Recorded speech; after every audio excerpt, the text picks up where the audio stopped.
You don't have to be right on the mic either.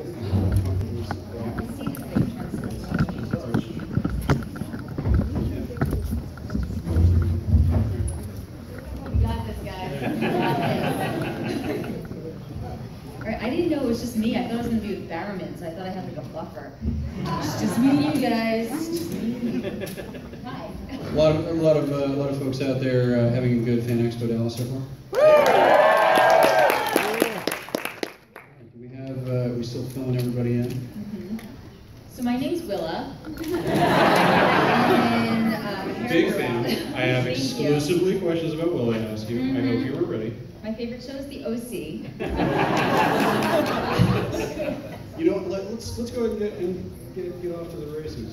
You have a lot of interests. You're into a lot of things. At least, you know, this is what I've come to know from my prep work. That you had like 5 minutes to do. Hi. An hour and a half, to be fair. Right. Trust me, you're going to be shocked and appalled. No, I'm kidding. Everybody here, let's get the energy up. Are we really ready to start? I'm from Austin, Texas, and so that's what I'm talking about right there. When you were a kid, what were you a fan of? What captured your imagination? What was your thing? I love the Smurfs.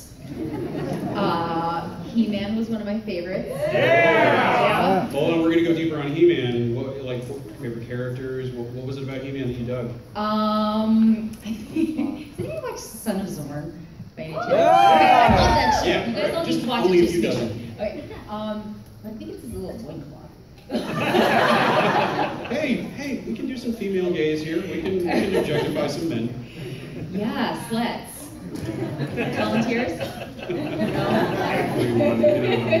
Suddenly it's very nervous, very bashful.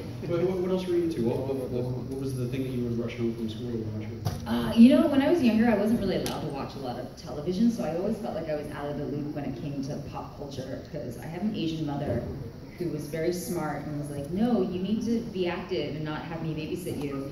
Because I was very hyperactive, so she put me into as many things as possible. So by the time I got home, I was just exhausted and knocked out. And then she was like, "Oh, what a good kid." So, it worked. So I danced. That's kind of what I was doing. I was a dancer. What style of dance? What was your focus? Everything from tap to flamenco to modern to ballet to jazz to gymnastics. Just everything that she could put me into, I was in. Now, I mean, to an extent, stunt work, you know, you use some of that gymnastics training. I'm a former gymnast myself. I don't look like it, but that was 20 years ago.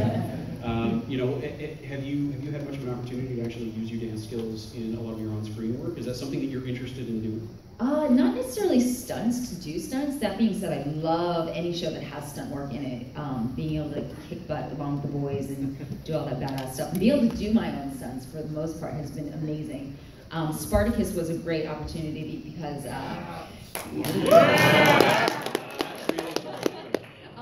I did 100% my own stunts in that show. They said that I had a stunt double. I never saw her, ever.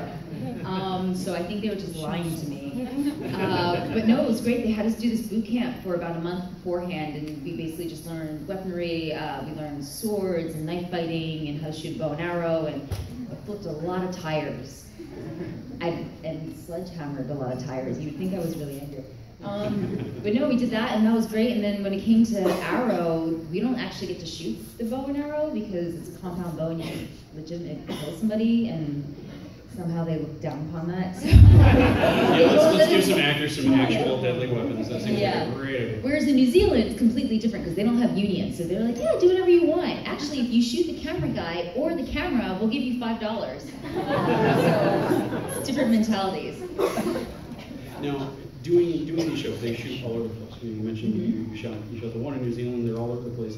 Has the life of a traveling actor, has that influenced maybe your own sense of wanderlust? Have you become a traveler yourself? You know what? Going back to my mom, being Chinese, she's from Taiwan. So growing up, I already had 2 different cultures in my family. I spoke 2 different languages. I had 2 different religions. So I always felt like I wasn't the you didn't fit into one box. Yeah, I didn't fit into the box, especially of the people around me. So just visiting my family in Taiwan, just, you know, it kind of starts you off from there. So yeah, I think I had the wonder bug since I was a kid. What are some of the favorite places that you visited, you know, in your travels across the So world? recently, well, Costa Rica's been my favorite, hands down, for years and years. And I just recently went to Nicaragua, and I love Nicaragua. Actually, I love any kind of Latin country. I think it just like how spicy. Well, from a Cuban American, we love it when I just went to Cuba. Right. Okay, but wait, I stayed in places where they were privately owned, and I ate in restaurants that were privately owned, and yes, they do pay taxes to the Fidel or to the Castros, but for the most part, they get to keep most of their money, and it is changing, and bring your own toilet paper. Yes. It is a luxury item. Yeah. So was it high on the list of, you know, when I want to go to Cuba, I want to see what it's like behind the forbidden wall? You know, we've been trying to go to Cuba for years, especially when it wasn't legal. Because it just seemed more exciting that way. But then they were like, oh, it's legal. So we actually got the 7th flight out of Los Angeles. That's like a direct to Cuba. And the biggest thing is I just really wanted to see what everybody's been talking about before it pretty much gets Americanized in that way, before they build a Walmart and McDonald's and all that other stuff. I really wanted to see what the country is. And I think it was eye-opening, because growing up, especially in America, we have our own thoughts about Cuba, and forgetting that most of the Cubans that were mad at the regime had already left or got Stockholm syndrome and you're stuck there. Yeah. Well, that was it. It was the whole Stockholm syndrome. I went down there expecting everybody to be like, yay, Fidel's dead, da da da da, and everyone was like, no, he's cool, he's our savior, we dig him. I'm like, what? He's all that we've ever known. So what's it like on the other side? It was really bizarre coming down there with the mentality of what I grew up with and how most Americans think about Cuba, and then going down there. It was just some of the most beautiful, amazing people. Food was magnificent. And the parts of the old Havana that had been rebuilt were just amazing. So if anybody gets a chance to go, stay at a bed and breakfast, stay with somebody who can own their own stuff, and go see it and help them out. Bring toilet paper. Yeah, from the son of a Cuban exile who was put into a work camp for selling meat on the street. Yeah, no. Go visit Cuba, see Cuba, it's a beautiful country, and I approve of everything that you just said. And bring hand sanitizer. Hand sanitizer. Katrina is now my favorite celebrity that we've ever had at these shows. I feel like now she's pandering to me. We want to get some questions from you guys too, so if you're sort of kind of thinking of some questions, get them solidified. I've got one more for her, and then we're going to turn it over to all of you. Sound good? Does that sound good? Yeah! All right, that is the Texas that I grew up in. Your questions better not suck. Yeah.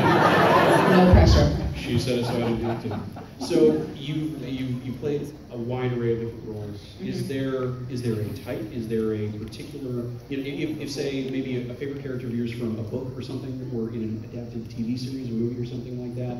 Is there something that you would love to play that you haven't gotten a chance to sink your teeth into yet? Oh, yeah. You know what? I feel like I play a lot of badass chicks, which is great, and I love it. Badass chicks all day, all the time. I would really love to continue in that realm. I do not want that to go away ever, because it's too much fun. That being said, I think I would like a movie that only shoots for about 2 or 3 weeks, so it doesn't have to be this long, drawn-out process where I get to cry a lot and be miserable, but only for like 2 weeks, and then like move on to like kicking somebody's ass again. Just to see if I can do it. Beautiful. All right, let's see some hands. Let's get some questions from you. Right here in the front. Oh, hi. Hi. Oh, yeah, that's so cool to me. I have Kit Crusaders shirt now. I love you. Good seeing you again. So, I'm sure other people ask about Arab, but we saw you in a movie you were promoting Training Day. And what is like maybe something really awesome from your time on Training Day? And maybe tell people what that is. Can you guys hear her?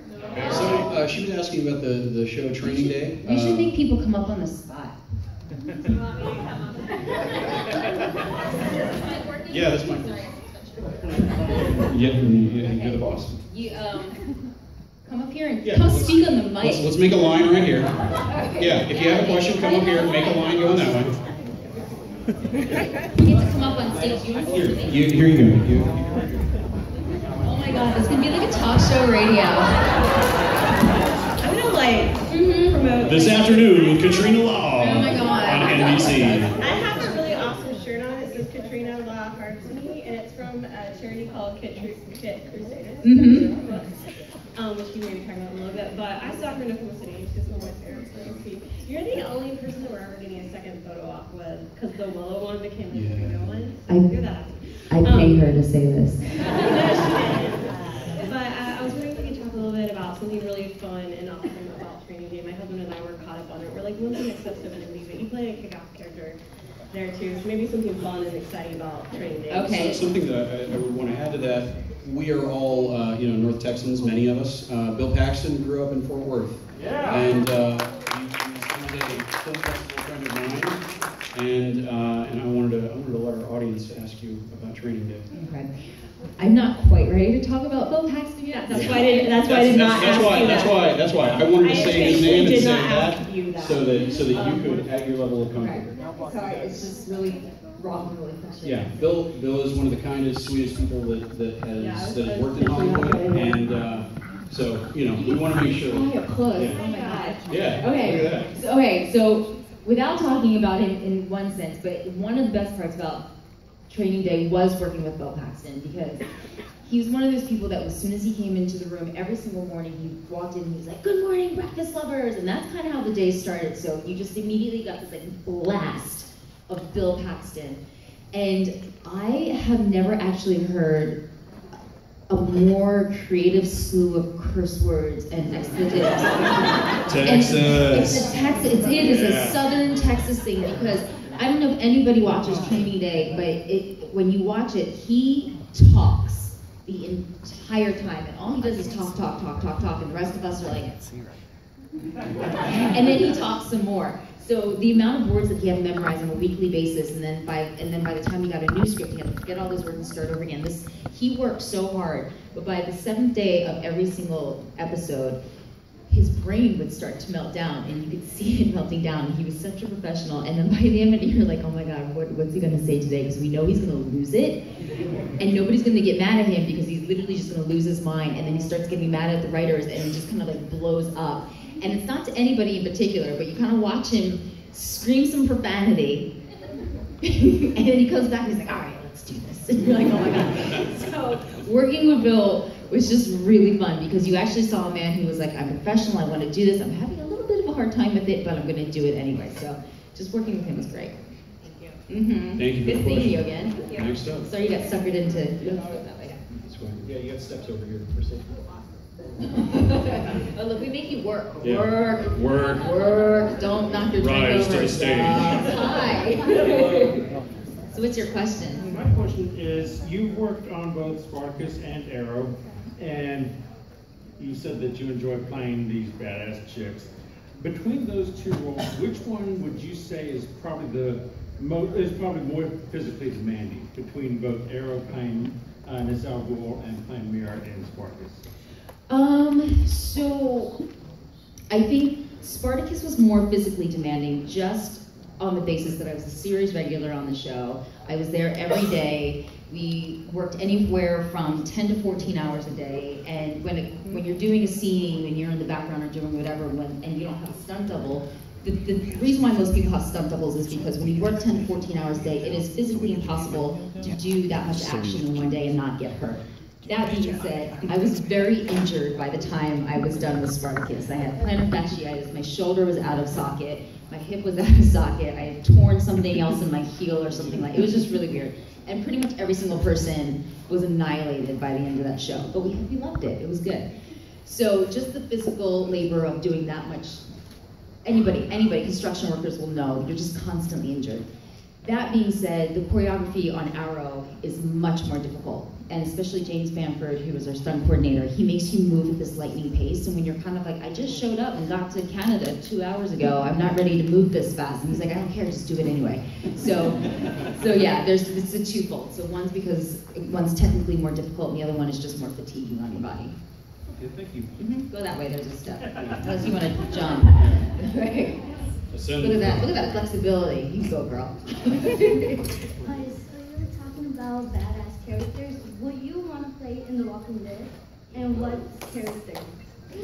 I would want to play a character that was already dead with her eyes closed the entire time, because I'm scared of zombies and horror movies. I have never seen an episode of Walking Dead. I saw a trailer for it once where that half-dead zombie body was crawling without legs, and I did not sleep that night.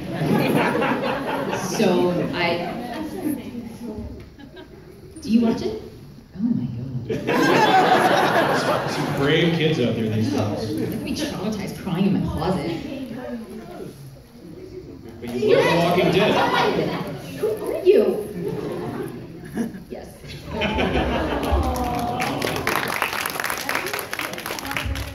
Or in and out? That's a question for Texas, to be honest. Yeah, Whataburger. Could be. Oh, I've never had Whataburger. I don't know. I don't eat red meat.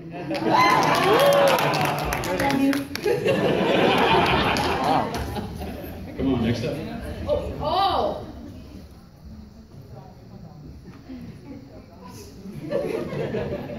Wait, come here. Does anybody know who this woman is? I'm doing it too late. You're here. Hi. Okay, so this is Patricia. She is the woman on Arrow who hands you the bow and arrow and trains all of us on how to properly shoot. So she's trained me, Steven, Willa. Every single person on the show that has shot an arrow, she has trained. I think Katrina's the only person in the world that can make me blush.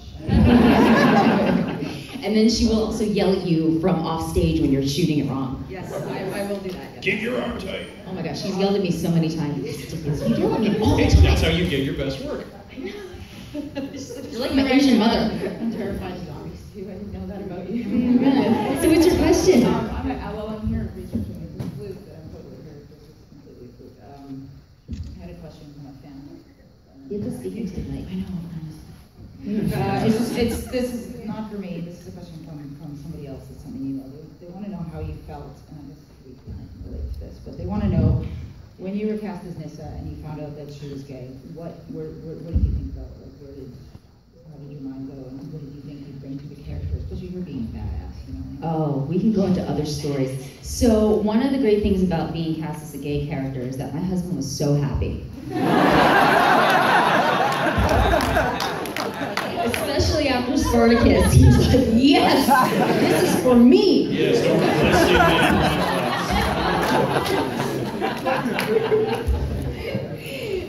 How far into the story can I go? You know what story I'm telling. You're only among friends. So I can tell. Okay. So Just blush more. okay. So you know, as when you get cast as certain roles, you do your research, no matter what the role is. And I am a straight person. I am not.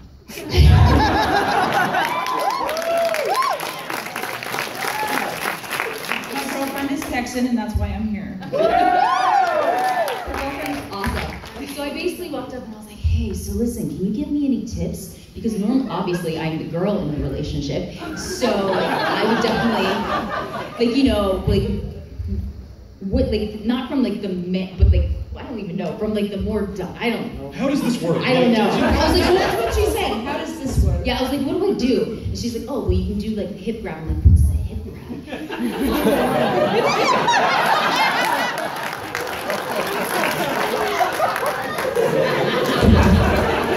But here's the thing, I did it, and I've had so many people be like, oh my god, it was so realistic, and I was like,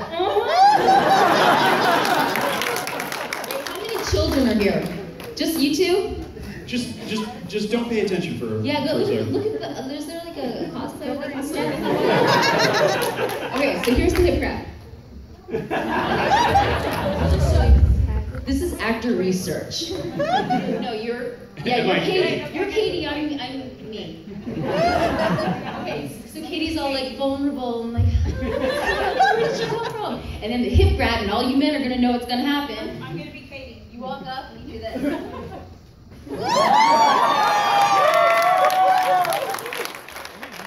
Woman, I don't do that. These are things that you learn, so I appreciate it, and it came across very well. Thanks for that. Was a very violent hip grab. It was like, There was a lot of passion there. There was a lot of. yeah, like our bras just slammed together. I thought I saw sparks, but you know, get up here. I love you. Oh no, the next guy. Well, you can be wherever you want. Tell your girl I said hi. Sorry about all that. No worries. So Yeah, Willa. follow that. Good luck. All right, so we're post Flashpoint, and can you hint to anything if we're gonna have a sister against sister? But we're kind of you know, Flashpoint itself means we're before it and we're after it and we're in the middle of it. So I do know that my sister needs a massive beat down right around whether or not I, as Nissa, agree with my current situation in the marriage that I'm in with Oliver, he is still my husband and you do not mess with him.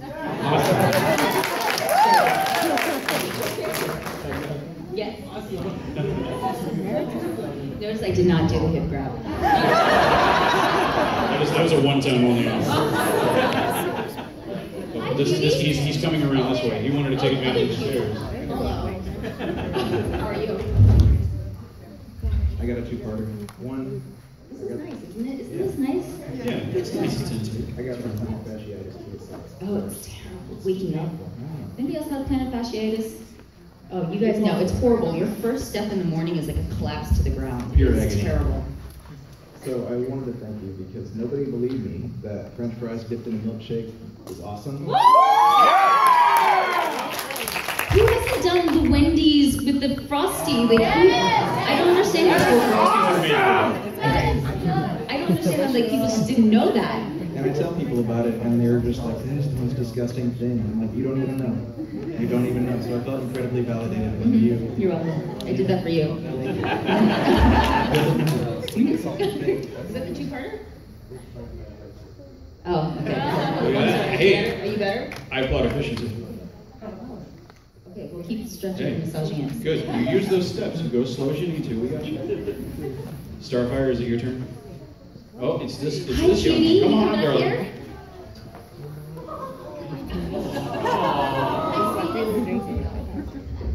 Do you like My Little Pony?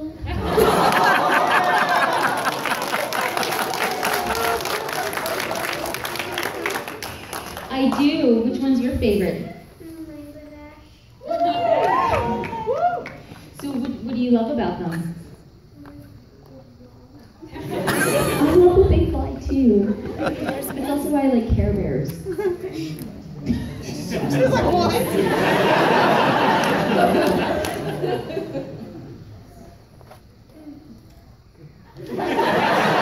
She's better than I am, honestly.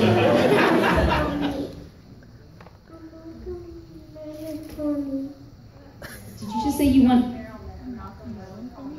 Oh, I thought she was calling Malcolm Merlin a pony. You know, maybe not. No, we teach them young.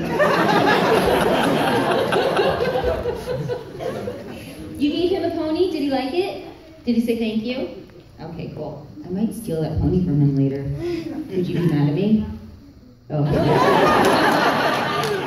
Can I have a hug?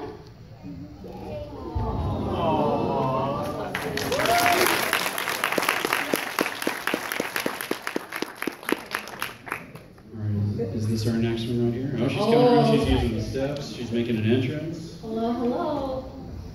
Hi.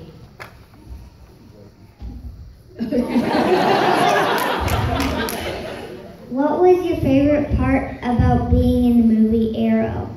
I think one of my favorite parts is the costume. When I booked the role, they, whoever the hair, makeup, and wardrobe people are, they always call you on the phone to kind of talk about your skin type, your hair type, what sizes you are, blah, blah, blah. And she kind of described my costume a little bit, but I didn't understand. And then I got to Vancouver, and she put the costume on me, and then she left the room, and I kid you not, I squealed, spun in a circle, and just geeked out. My costume, I'm just gonna say, it's the coolest one. Look, good clothes are a big deal. So I love it. Do you like any of the costumes on Arrow? Do you like the Black Canary costume? That's a pretty cool costume too. Can I have a hug? Yeah. Please ask the best questions ever. Oh, hello. Buffy. Yeah, randomly.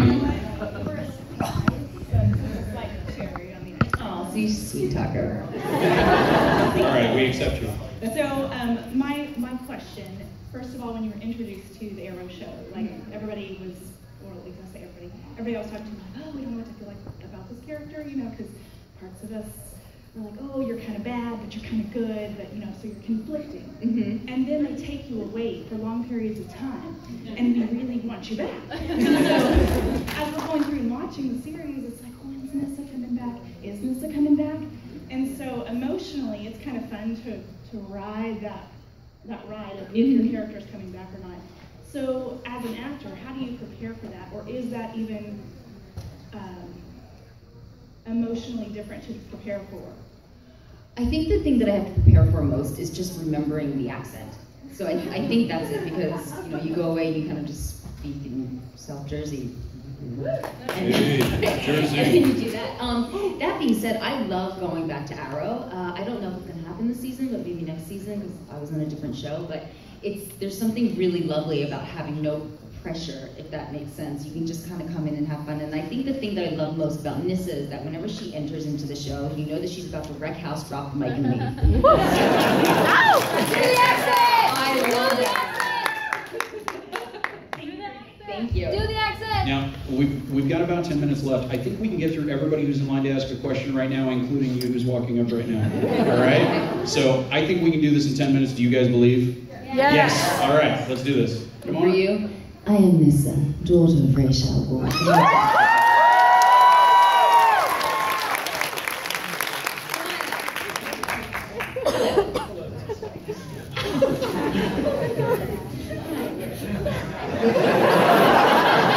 Katrina, can you believe it? He's here. Oh my He's God. here.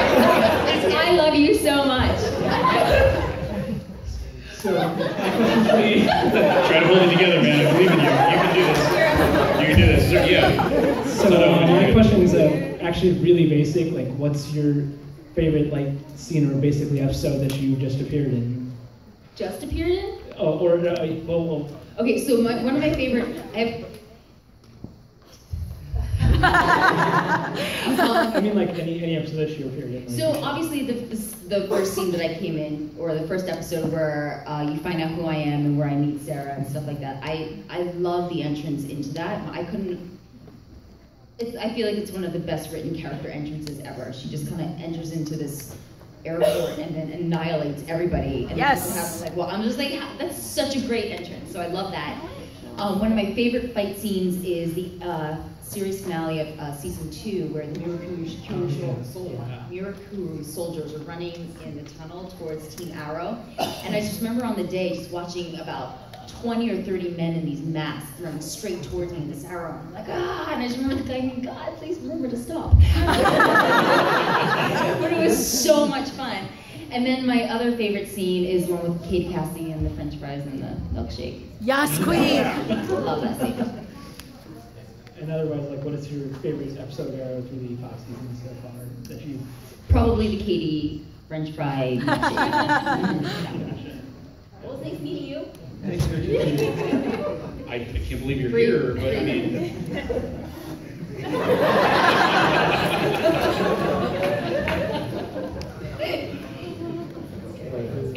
Next up. Hi, how are you? Do you have a tail? Yeah, I'm a character from. He lives on the wild side. Depends on the night. You were talking about. You've seen one of those before. You were talking about how you were enjoying the type A personality of women being very powerful.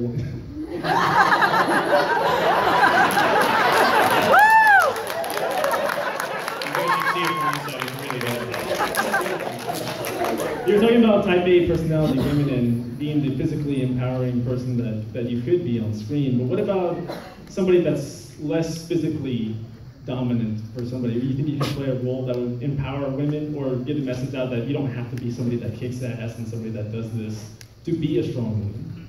Yeah, I think power comes in all different forms. I think the same goes for men. You don't have to... You're getting out your shot. I think it's both on both sides. You don't have to just use power or force or weapons or anything to show that you have power. I truly believe that some of our biggest heroes are just people who just stand up for each other and just show kindness. So I believe that in real life. Like, if I could fly, I would definitely rather fly.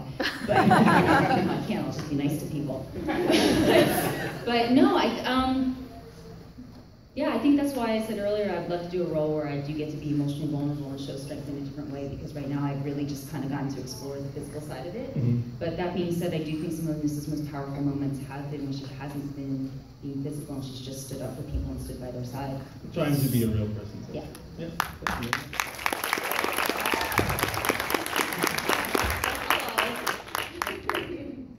But we make you work. Yeah. So we fell in love with you on Spartacus, and then followed you to Arrow. So you want to your book? Yes. Is that lead to a real hobby, or how skilled are you? I can hit a moving target. I know that because the stunties used to run in New Zealand and tell me if I hit them, they would give me $5 as well. Crazy people in New Zealand. Crazy. Patricia has never offered that. Okay. Moving target. We want you to use zigzag.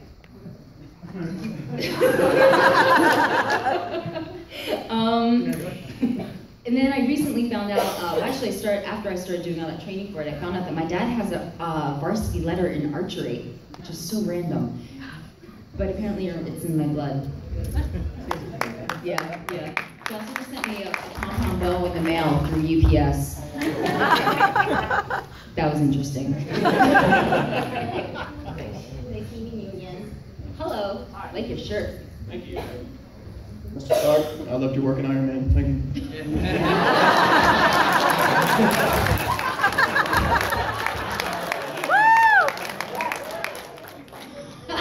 I am Iron Man. Tony Stark Jr., but you know, you can call me Tony Stark. Hold on. As Jokes all day. As being somebody who's recently watched Andy Whitfield's documentary, I was gonna see if you could talk a little bit about that transition period from working with a guy who you worked with in, I believe it was 5 episodes, going to another gentleman who you may not have known really well, and who came in as the underdog because Andy did a spectacular job, and in the end delivered a great performance, and coming in to work with Liam, who also delivered a magnificent performance. What was that like? God. Sorry, I shouldn't, disclaimer. No worries. So, going to season 1 of Spartacus, I just about lost my mind. It was the biggest job I booked at that time. It was kind of the breakout role for me, so I was super excited to go down to New Zealand. How many kids are here again? plug child ears for just a moment. Okay. Just a moment. So basically, when I first met Andy, Spartacus, you were like together. So I just remember I was dry heaving in my trailer, and I was so nervous about this entire thing. And I called my fiance at the time, who's now my husband, back in LA, and I was like, babe, I don't know what to do, I'm freaking out. And he was like, you better make out with him and think about me the entire time. You better make that look good. And I'm like, okay, babe, I do this for you. My husband's awesome, by the way. So I go in there, and of course I'm just like, oh my god. Now, at this point, Andy had already made up the entire female cast. So he was like, another one. So I remember I walked up and we, like, you know, hi, my name is, and I was like, all right, let's do this. And it was like a little gift from God, because all of a sudden we had this quiet, intimate scene, and all of a sudden we hear, and we had to cut because it was Andy's stomach. Because we both had, you know, have our little skivvies off, so everybody was trying to be like, oh, I'm like super thin and like in shape, so nobody was eating. So he was like, so we give him a banana and like an apple or something, and we kind of, you know, it's like a little icebreaker. And it's quiet, intimate scene, like, oh, Spartacus, blah, blah, blah. And then all of a sudden you hear, and now it's my stomach. So we end up having to stop and feed me as well. So that was just a beautiful, one of my favorite moments with Andy, because one, he was so cool about it, he was so welcoming, he was so gentle, and I think that's the biggest thing about Andy, he was just gentle and kind and sweet, and he did everything to make you feel as welcome and comfortable as possible. So losing him it just sucks. Everything about it sucks. Liam coming in, again, he's in an impossible situation because Andy did such a great job. He's the hero of the show. He's the only reason why we're getting a season 2 and the prequels. So he was the underdog, and we couldn't have gotten a better person to come fill those shoes, because if we'd gotten anybody who had an ego, anybody who was like, I am Spartacus now, like, it just would not have worked. He came in, he was so gracious, so humble, so willing to take advice from everybody, and everybody was just really welcoming towards him. So in a terrible sense of the way, it just worked out the way it should have. But yeah, both of them were wonderful. Liam is still great and kind, and if you haven't seen it, be here now. It's going to break your heart. I can't watch it, so if you all would like to be a part of his journey, you can watch that. But yeah, Andy was great. Let's hear it for Andy.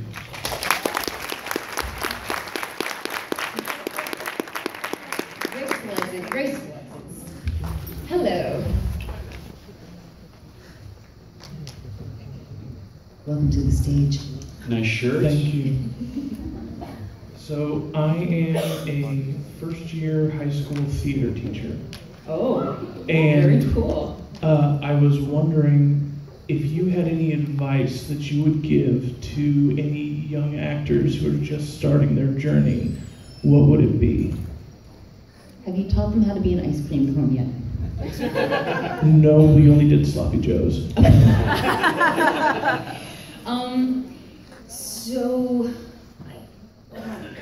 Okay, assuming that they have already learned the art of acting, and they've already done the scene study, and they've already learned how to break down characters and do all the stuff, the basics of acting.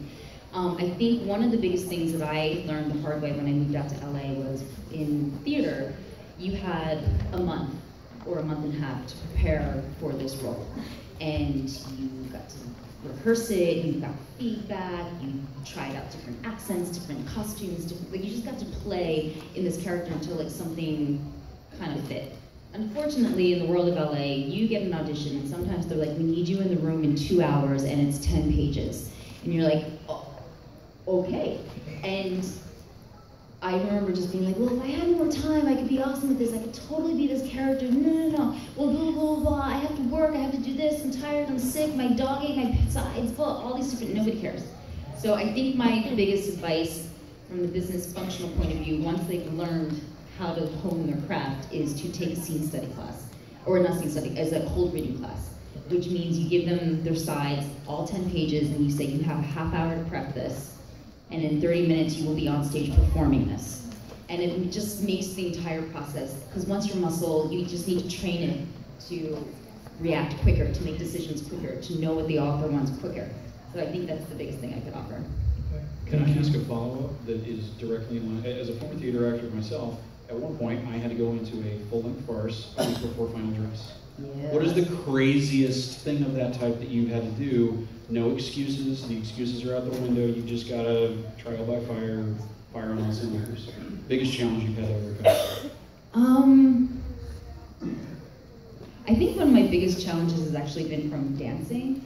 We had, I forget exactly what happened, but something happened and one of the dancers got injured or something, or they couldn't come out on stage, and it was like this whole partner thing, and I remember just standing out on stage kind of like, waiting, and then nobody showed up, and I was like, oh my god. So then I ended up, and because it was a partner, like a modern like partner thing, I remember I ended up just, yeah, like it was like a full on, like you do this like full, I just remember just kind of improvising the entire like 2-minute solo and just being like, ha! But I think that's what it comes down to, is if you are trained, if you're prepared, if you know the moves, if you know the words, it just kind of comes easier, because if I hadn't trained for 15 some years of dancing at that point, I may have freaked out on the stage, but by then I was just like, oh, it's not a big deal, I was kind of like do what I want and then leave. Make something. Yeah. Also, we did a farce before, and I remember the stage almost fell over.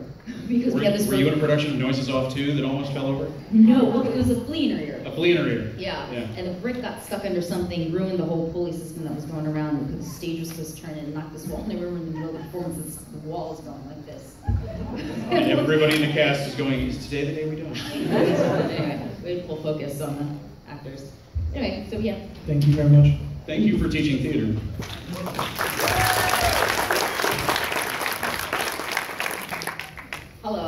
to climb, especially in jeans.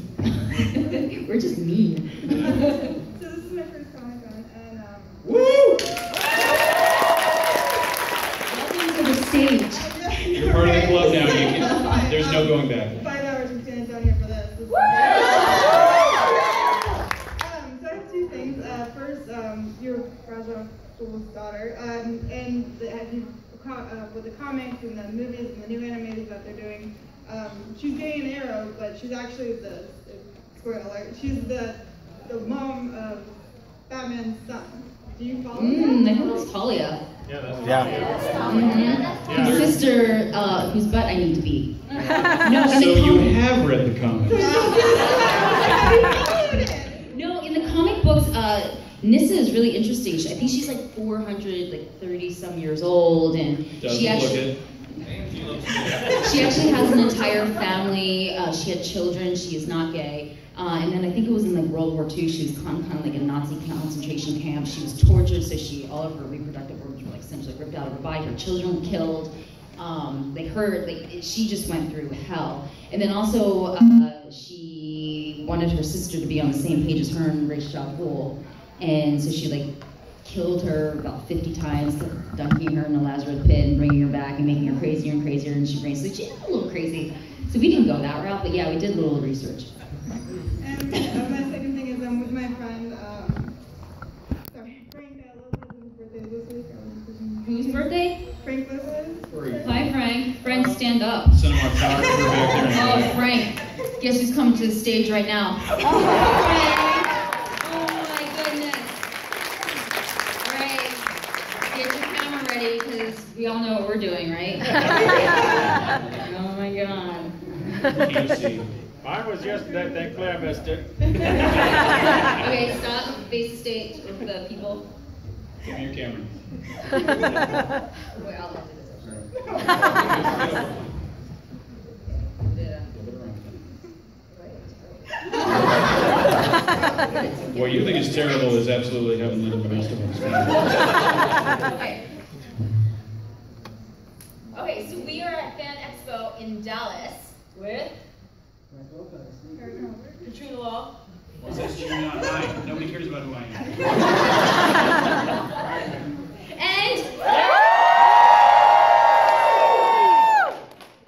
And it's somebody's birthday, and we're about to humiliate him. Yeah, we are. All right, up here, stand. Okay, ready? Happy birthday to you. Happy birthday to you. Happy birthday, dear Frank. Happy birthday to you.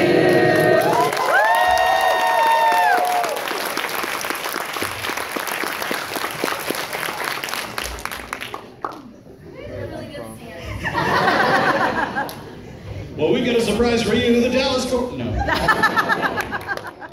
right, come on up. All right, 3 last ones. So my question to you is, if you could beat up anyone from either Spartacus or Arrow, who would you? John Barrowman.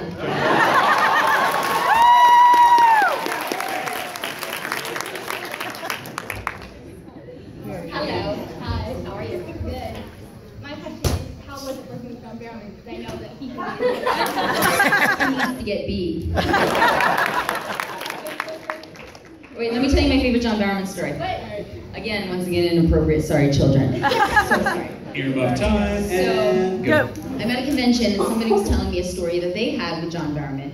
And they were like, we were in a bathroom stall, and there was a guy who was dressed up like the Green Arrow at a urinal doing his business, as you do. And as he was walking out of the stall, all of a sudden somebody runs up to the Green Arrow and goes, "You infect the city!" and runs out.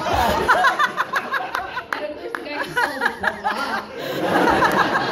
And the guy coming out of the stall was like, "You know that was John Barrowman." So imagine that every day on set, and this is why he needs to beat down. Look, you didn't pay me to say this, but John Barrowman photo ops are maybe a tenth as enjoyable as this whole Q&A has been. But they're very fun. Hello. Hi. So I have a couple questions, but they're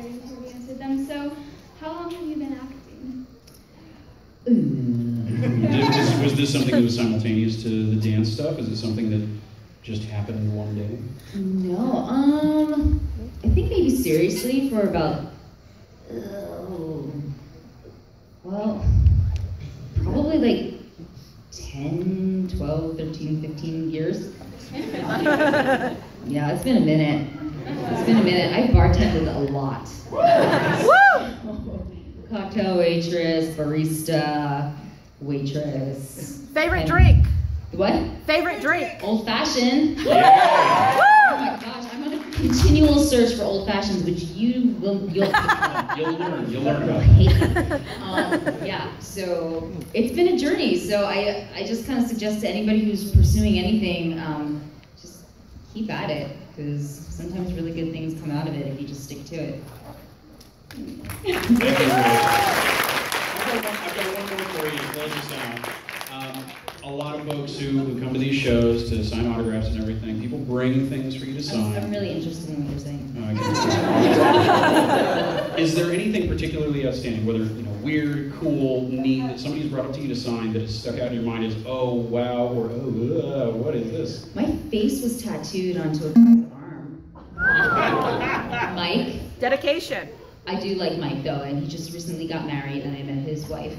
She's really cool, so the two of them. But I remember when he first came up, I was like, that's me. And that's how I knew I made it. I will say this, you're here the rest of the weekend. All right, people, come and see her at her table, get your in-person, one-of-a-kind experience with Katrina Law. You still have photo ops and that kind of thing. Spend all of the money on this magnificent woman. This really, honestly, genuinely has been one of my favorite Q&As that I've done at one of these shows. I found out I was doing it about an hour in advance when one guy was like, well, I could do Katrina Law, but I kind of like to eat lunch. I was like, go eat lunch, loser. I would love to do that. Wait, so before we all go, can we gather together and like take a selfie? Yes! Yes! Yes! All right, maybe I'll put it on a timer so we can, yeah. All right, come together. Yeah. Oh, I'll do it.